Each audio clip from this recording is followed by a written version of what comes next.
Good evening everyone. నా పేరు సాయి కుమార్. నేను బత్తలపల్లిలో విజ్ఞాన్ భారతి విద్యాలయంలో తెలుగు పండితుగా వర్క్ చేస్తూ ఉన్నాను.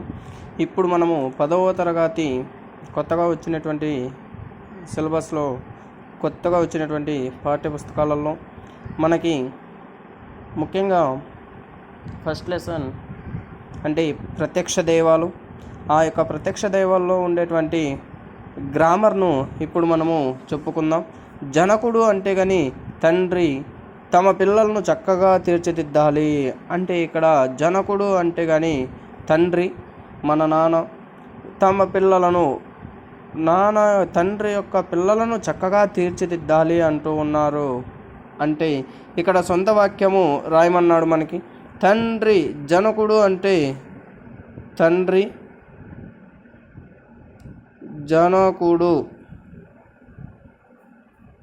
జనకుడు అంటే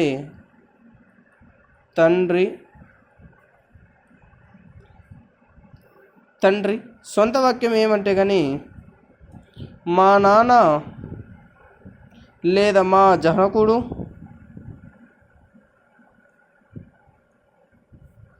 నా కోసం పుస్తకాలు తెచ్చాడు.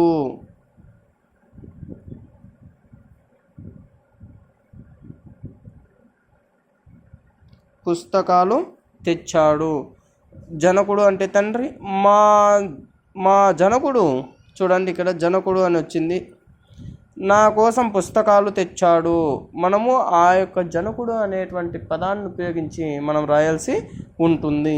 ఈడ ఇంకొకటి చెప్పారు, దేవతలు అమృతం సేవించడం వల్ల అమరులు అయ్యారు.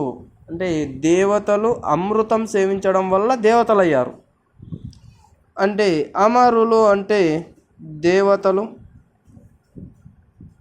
అమరులు అంటే దేవతలు.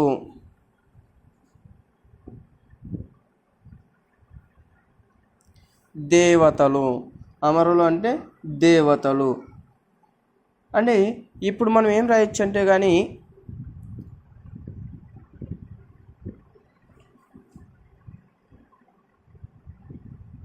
అమరులు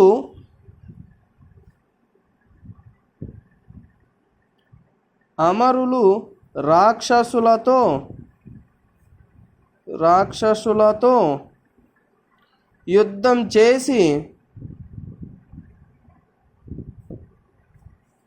గెలిచారు.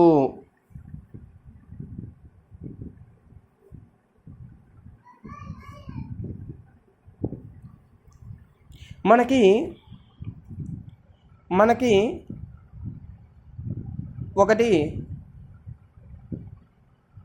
అలంకారం అనేటువంటిది రావచ్చు. లేమ ధనుజులపై మేము గెలవగలలేమా,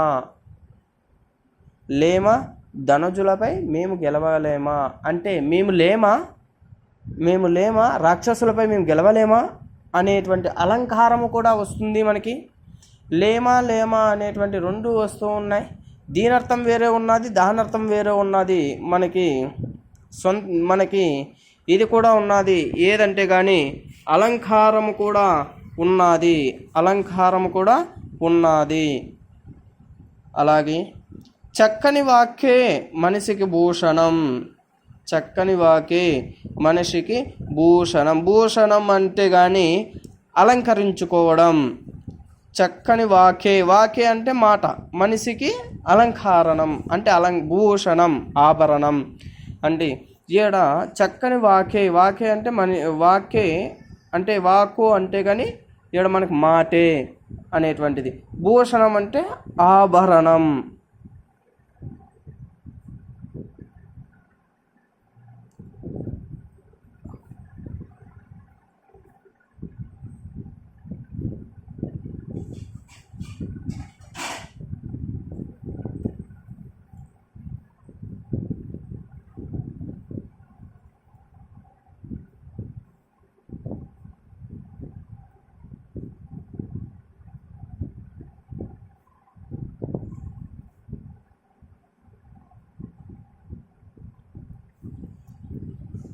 ఏమంటే ఇక్కడ పుస్తకం హస్తభూషణం అని పెద్దలు చెప్పారు. ఇక్కడ భూషణం అనేటువంటిది ఇక్కడ మనము ఉపయోగించినాం.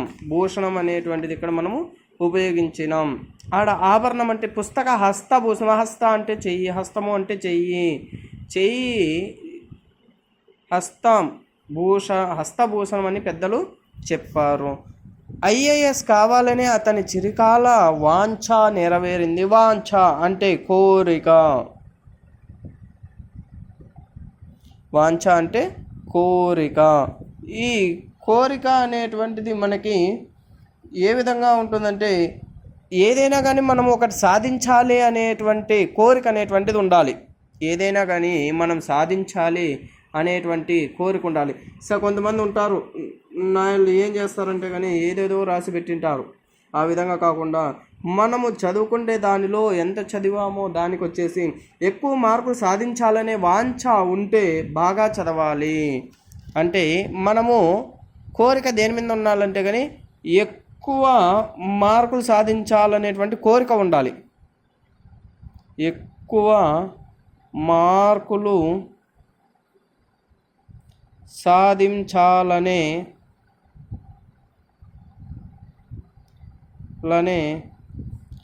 వాంఛ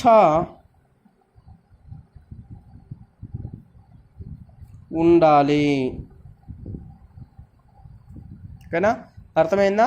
చూడండి, ఎక్కువ మార్కులు సాధించాలనే వాంఛ ఉండాలి. వాంఛ అని మనం ఇక్కడ ఉపయోగించాం. ఎక్కడ ఉపయోగించాము? అర్థమవుతా ఉన్నదా?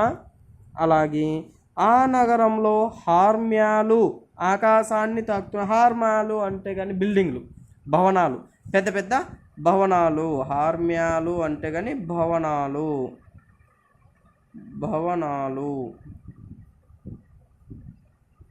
భవనాలు అంటే మనకి బెంగళూరు నగరంలో అందమైన హార్మ్యాలు నిర్మిస్తున్నారు, లేదంటే కానీ నిర్మించారు. అంటే మనం ఎక్కడైనా అమరావతి నగరంలో అందమైన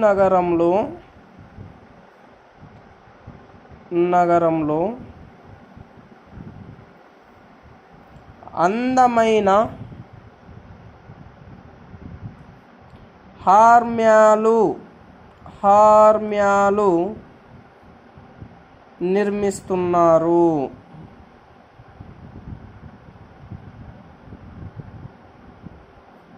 హార్మ్యాలు అనేటువంటిది ఇక్కడ మనము ఉపయోగించాం. హార్మ్యాలు అంటే కానీ భవనాలు, పెద్ద పెద్ద భవనాలు అమరావతి నగరంలో అందమైనటువంటి హార్మ్యాలు నిర్మిస్తున్నారు. మనకు ఇప్పుడు ఎందుకు అమరావతి నగరంలోనే తీసుకున్నాం అన్నట్లయితే కానీ, ఇప్పుడు మనకి రాజధాని కాబట్టి, ఆంధ్రప్రదేశ్కి రాజధాని కాబట్టి మనం అది తీసుకోవాల్సి వచ్చింది.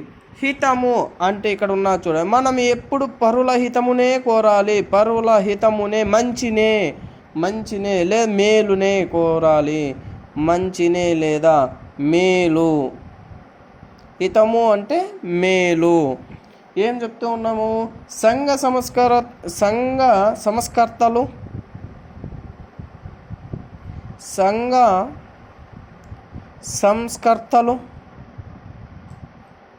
సమాజ హితము కోసం, సమాజ మేలు కోసం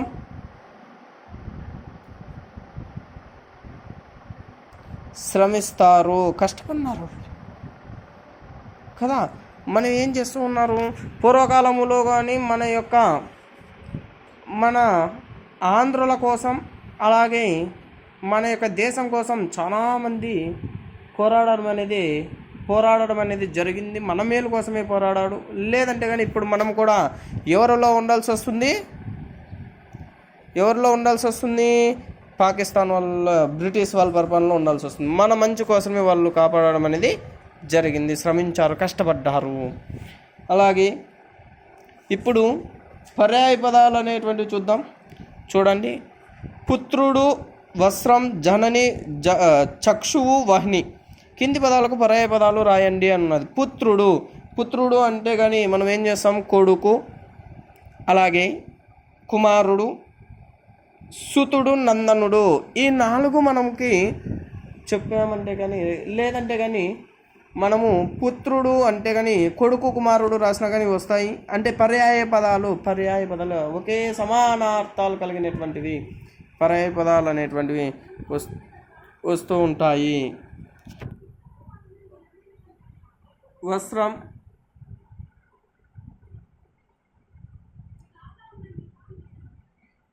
వస్త్రం అంటే వలువ, అంబరము, పుట్టము, చేలము. ఇప్పుడు మనకి వస్త్రం అంటే కానీ చెప్పుకున్నాము, వలువ, అంబరము, పుట్టము, చేలము. జనని అంటే కానీ తల్లి, మాత, జనయిత్రి, అమ్మ. చక్షువు అంటే కన్ను, నయము, అక్షి, నేత్రం. వహ్ని అంటే కానీ అగ్ని, అనలము, నిప్పు, శుచి అనేటువంటి దీనికి అగ్ని అనేటువంటిది వస్తుంది. ఓకేనా, అర్థమైంది అనుకుంటున్నాను. అలాగే ఇక్కడ మనకి కింది పదాలకు నానర్థాలు రాయండి అని ఉన్నది. కింది పదాలకు నానర్థాలు రాయండి అని ఉన్నది. కింది పదాలకు నానర్థాలు రాయమంటున్నారు. నానర్థాలు అనేకమైనటువంటి అర్థాలు. గురువు అంటే ఏమో రాయాలి.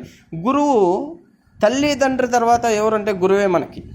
దీనికి ఏమంటే కానీ తండ్రి, ఉపాధ్యాయుడు, అలాగే తాత, అన్న, బృహస్పతి.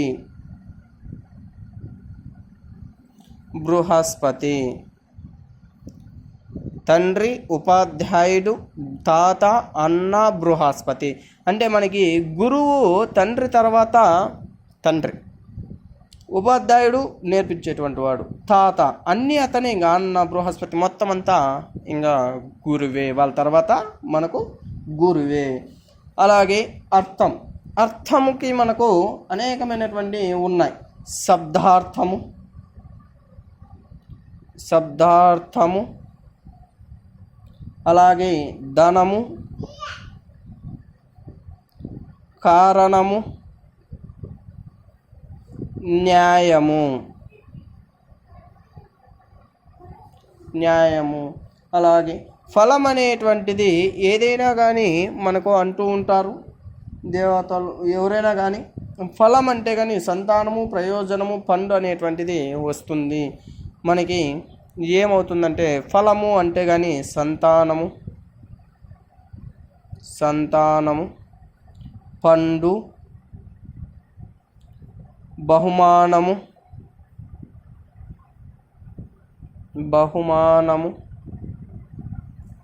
అలాగే ప్రయోజనము అనేటువంటివి వస్తాయి. ప్రయోజనము వస్తుంది. అలాగే బుధుడు అంటే మనకి పండితుడు. బుధుడు అనేటువంటిది వస్తాం. ఇక చూడండి, బుధుడు పండితుడు.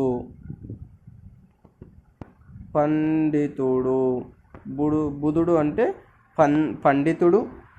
అలాగే దేవత,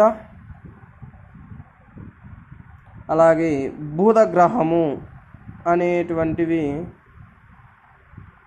వస్తాయి. అలాగే వంశము అంటే కానీ ఇంకా తెలుసు మనకి. వంశము అంటే అవ్యయము,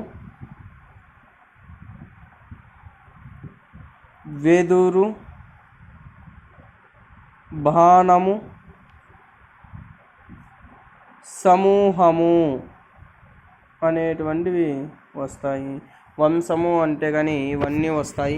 అలాగే గురువు అంటే తండ్రితో సమానం కాబట్టి తండ్రి, ఉపాధ్యాయుడు, తాత, అన్న, బృహస్పతి అని వస్తుంది.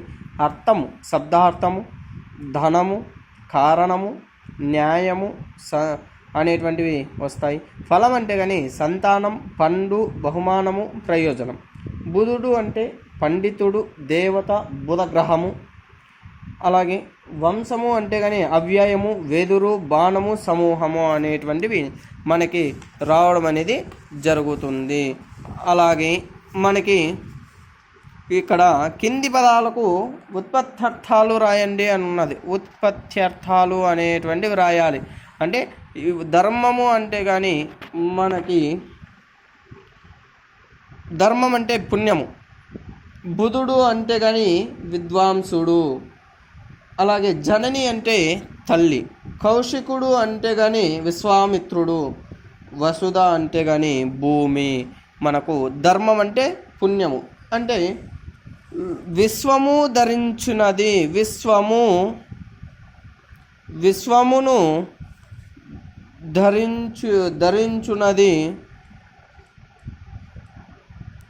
ధరించున్నది ఎవరు?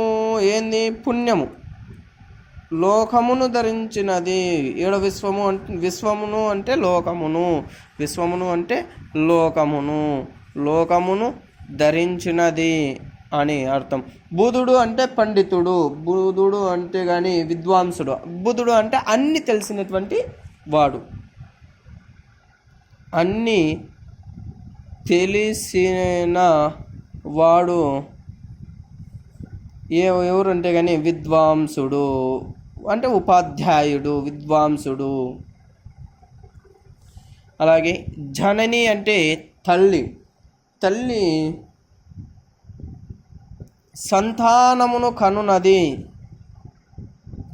సంతానమును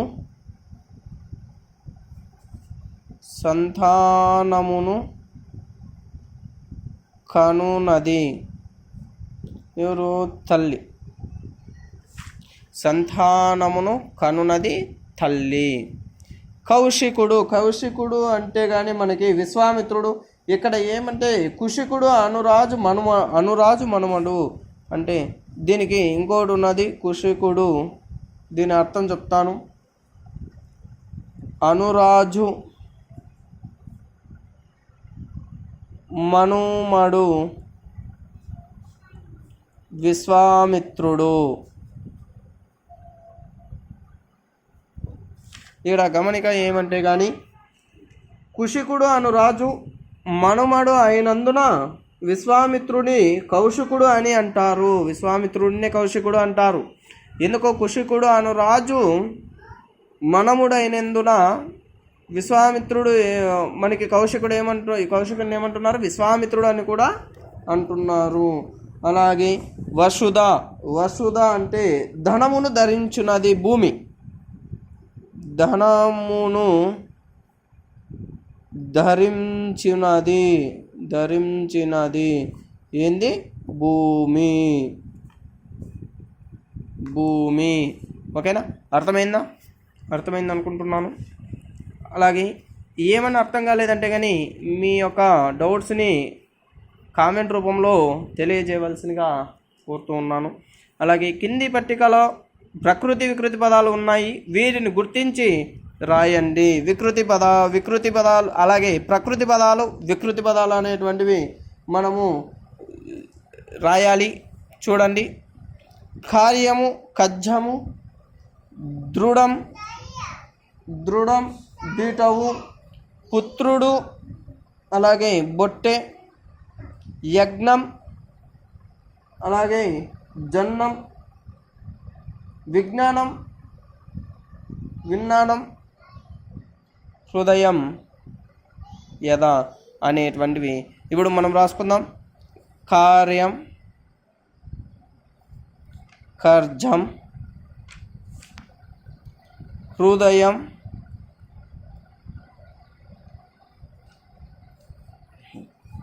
యథ, పుత్రుడు,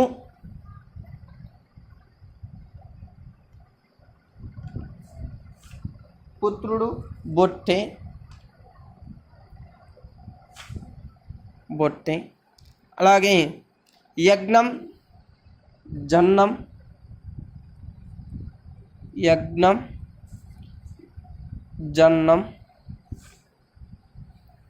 అలాగే విజ్ఞానం, విజ్ఞానం,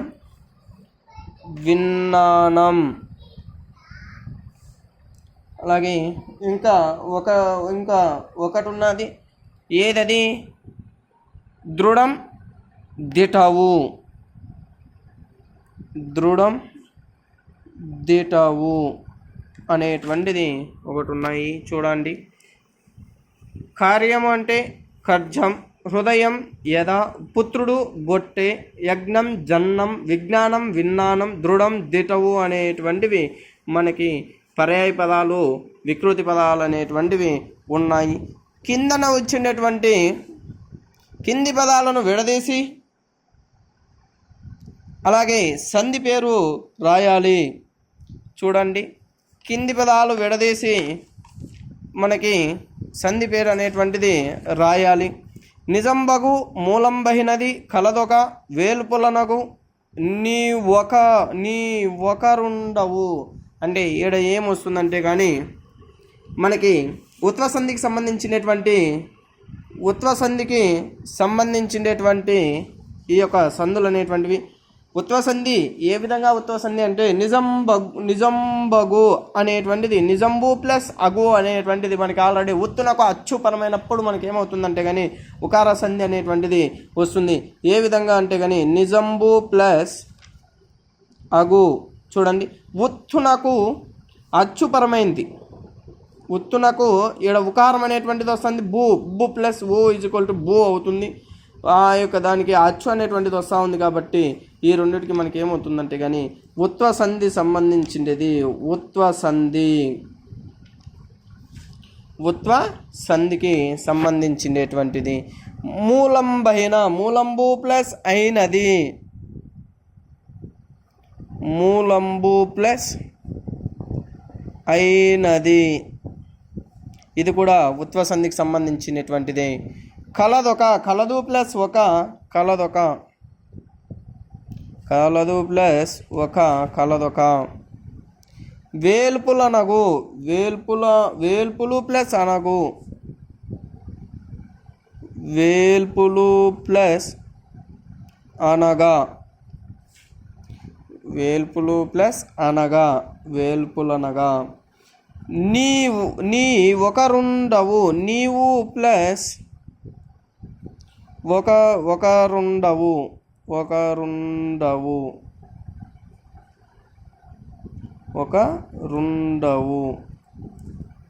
అనేటువంటి అన్నీ మనకి ఏమొస్తుందంటే కానీ ఉత్వసంధికి సంబంధించినటువంటివి రావడం అనేది జరుగుతుంది. నిజంబగు, నిజంబు ప్లస్ అగు, నిజంబగు. ఉత్వసంధి ఉత్తునకు అచ్చుపరమైనప్పుడు మనకి ఉత్తునకు అచ్చుపరమైనప్పుడు ఉకార సంధి అనేటువంటిది రావడం అనేది జరుగుతుంది. మూలంబైనది, మూలంబు ప్లస్ అయినది, మూలంబైనది. కలదొక, కలదు ప్లస్ ఒక, కలదొక. వేల్పులనగు, వేల్పులు ప్లస్ అనగు. చూడండి, నీ ఒకరుండవు, నీవు ప్లస్ ఒకరుండవు అనేటువంటి దానికి రావడం అనేది జరుగుతుంది. ఇక్కడ చూడండి, మళ్ళీ మనకి ఈడ ఏమొస్తా ఉన్నదంటే కింది పదాలను కలిపి సంధి పేరు రాయండి అని ఉన్నది. కింది పదాలను కలిపి సంధి పేరు అనేది రాయాలి. మనము సందులు అనేటువంటివి 6వ తరగతి నుంచి వస్తూ ఉంటాయి. మనం డీప్గా చెప్పాలంటే కానీ 8వ తరగతి నుంచి మనకి మన యొక్క ఉపాధ్యాయులు, మన యొక్క గురువు గారులు చెప్పడం అనేది జరుగుతుంది. జ్ఞాన ప్లస్ అర్ధంబు, జ్ఞానార్ధంబు. ఏ సంధి వస్తుంది? సవర్ణ దీర్ఘ సంధి. విజ్ఞాన ప్లస్ ఉన్నతి, విజ్ఞానోన్నతి, గుణసంధి అనేటువంటిది వస్తుంది. అతి ప్లస్ అంత, అత్యంత, యనాదేశ సంధి. ధర్మ ప్లస్ ఆత్ముడు, ధర్మాత్ముడు అనేటువంటి ఇవి ఏమొస్తాయంటే 2 సవర్ణ దీర్ఘ సంధులు రావడం అనేది జరుగుతుంది. జ్ఞాన ప్లస్ అర్థంబు, జ్ఞానార్థంబు, జ్ఞానార్థంబు. ఏ సంధిది? సవర్ణ దీర్ఘ సంధి. విజ్ఞాన ప్లస్ ఉన్నతి. ఏ సంధి? గుణసంధి అనేటువంటిది వస్తుంది. విజ్ఞానోన్నతి, విజ్ఞానోన్నతి.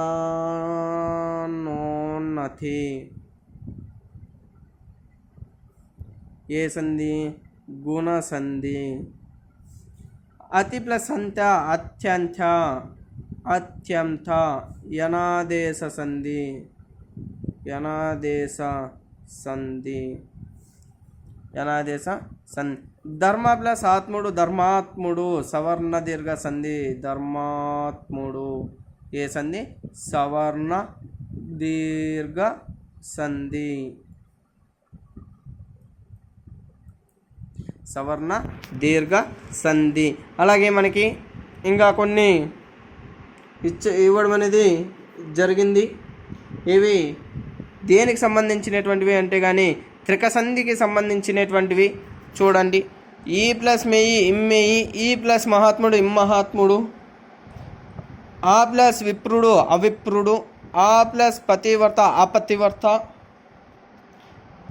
ఏ ప్లస్ మెయిన్ ఎమ్మెయిన్, ఈ ప్లస్ కన్య ఇక్కన్య అనేటువంటివి ఏ విధంగా మనకి ఇది వస్తాయంటే కానీ సూత్రములు రావడం అనేది జరుగుతుంది. త్రిక సంధికి సంబంధించినవి ఆయిఏలు త్రికంబులు అనబడు. ఈ ప్లస్ మేయి ఇమ్మేయి త్రికము మీద అసంయుక్త హల్లునకు. చూడండి, త్రికము మీద అసంయుక్త హల్లునకు ఆయిఏలు అనేటువంటివి త్రికంబులు.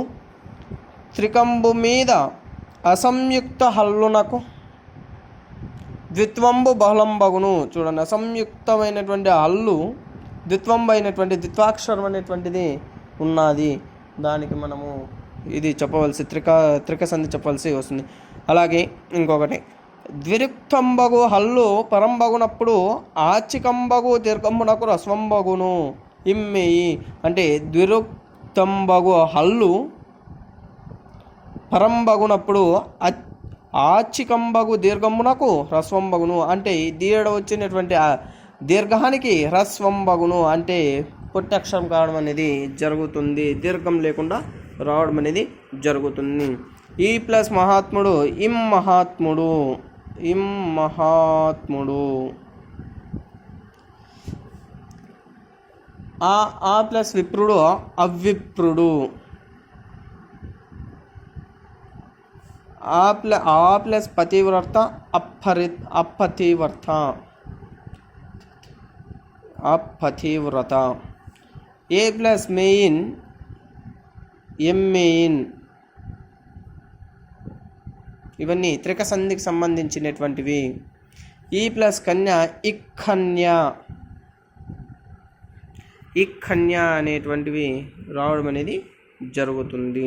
అలాగే సమాస పదాలకు విగ్రహవాక్యాలు రాసి, సమాస పదాలకు విగ్రహవాక్యాలు రాసి అది ఏ సమాసమో మనము కనబెట్టాలి.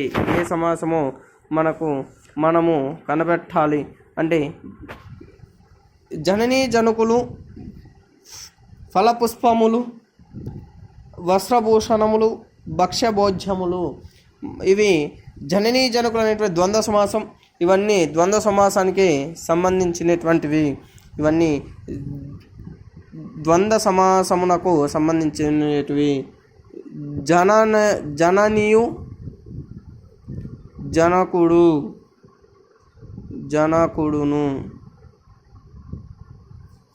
జనకుడును ఏ దానికి సంబంధించింది? ద్వంద్వ సమాసము, ద్వంద్వ సమాసమునకు సంబంధించినటువంటివి. ఫలపుష్పములు, ఫలమును పుష్పమును, ఫలమును పుష్పమును. ఇవి మనకి ద్వంద్వ సమాసానికి సంబంధించినటువంటివి. వస్త్రభూషణములు, వస్త్రమును భూషణమును, వస్త్రమును భూషణమును ద్వంద్వ సమాసం. భక్ష్యభోజ్యములు, భక్ష్యమును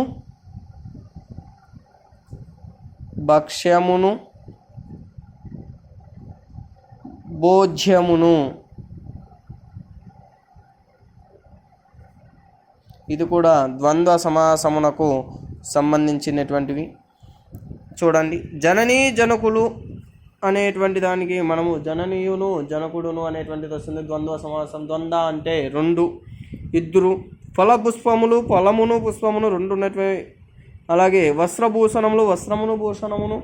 అలాగే భక్ష్య భోజ్యములు, భక్ష్యమును భోజ్యమును ద్వంద్వ సమాసం అనేటువంటి దానికి వస్తుంది. అలాగే సమాసం పేరు రాసి కింది విగ్రహ వాక్యాలను సమాసపదం రాసి సమాసం పేరును రాయాలి. ఇది సమాస పేరును రాసి ఈడ మనకి ఏమున్నదంటే కానీ పైన ఏమడిగిన విగ్రహ వాక్యాలు రాసి అన్నాడు, ఈడ సమాస పదం రాసి అంటున్నాడు. ఈడ విగ్రహ వాక్యాలు రాసేసాడు. అప్పుడే ధర్మమైన పథము, సనాతనమైన ధర్మం, మానుసుని యొక్క దేహం, శోకమనుడు వహ్ని అనేటువంటిది మనకి ఇవి రాయడం అనేది జరిగింది. ఈడ విశేషం పూర్వపద కర్మధారయ సమాసం 2 ఉన్నాయి. షష్ఠి తత్పురుష సమాసం అనేటువంటిది 1 ఉన్నది. రూపక సమాసం అనేటువంటిది 1 ఉన్నది. ధర్మమైన పథం అంటే ధర్మపథము,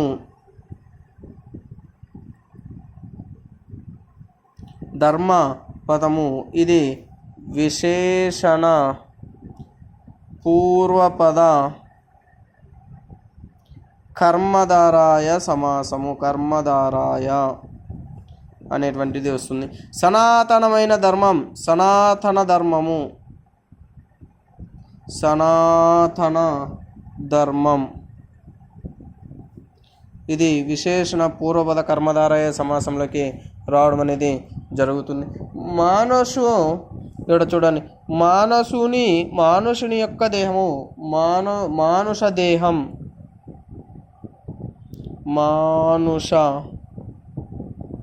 మానుషు దేహం ఇది ఏమొస్తుందంటే షష్ఠి తత్పురుష.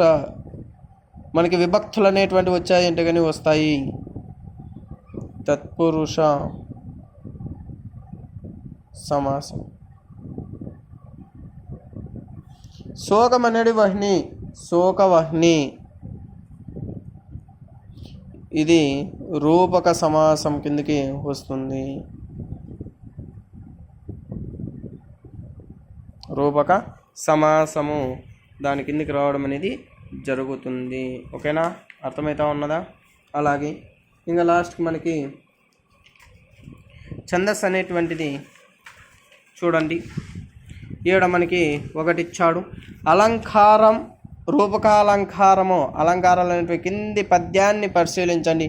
నీక వగచి నిర్బన్న హృదులై విగత చక్షులైరి వినవే వార లరిగి ఇంకనైనా అమ్ముద సల్ల ఈ యుదగ్ర శోకవహ్ని నార్పవయ్య. పై పద్యంలో శోకవహ్ని అని ఉన్నది కదా, అంటే శోకం అనేది వహ్ని. శోకం అనేటువంటి ఉపమేయానికి చూడండి, వహ్ని అనే ఉపమానానికి అవేదం చెప్పారు. వహ్ని లక్షణాన్ని శోకంపై ఆరోపించారు. అంటే ఇక్కడ మనకి కనుక ఇది రూపకాలంకారము. వాహ్ని అంటే మనము ముందు చెప్పుకున్నాం. వాహ్ని అంటే కానీ అగ్ని అనేటువంటిది చెప్పుకోవడం అనేది జరిగింది. ఎక్కడో చెప్పుకున్నాం మనము.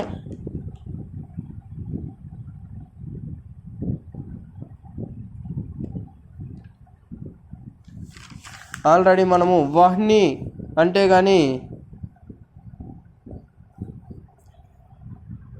వాహ్ని అనేటువంటిది మనము చెప్పుకున్నాం ఆల్రెడీ.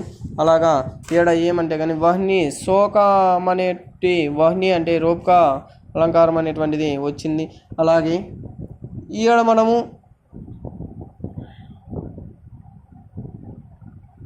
చూడండి,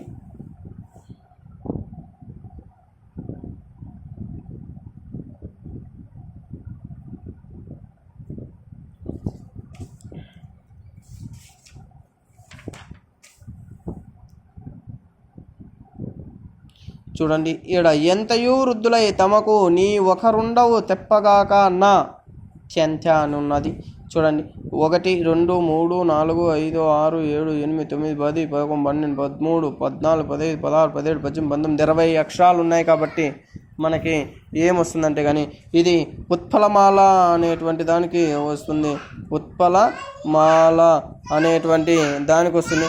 అనుపమ మెట్టువారులకు అనేటువంటిది వస్తుందంటే కానీ చంపకమాల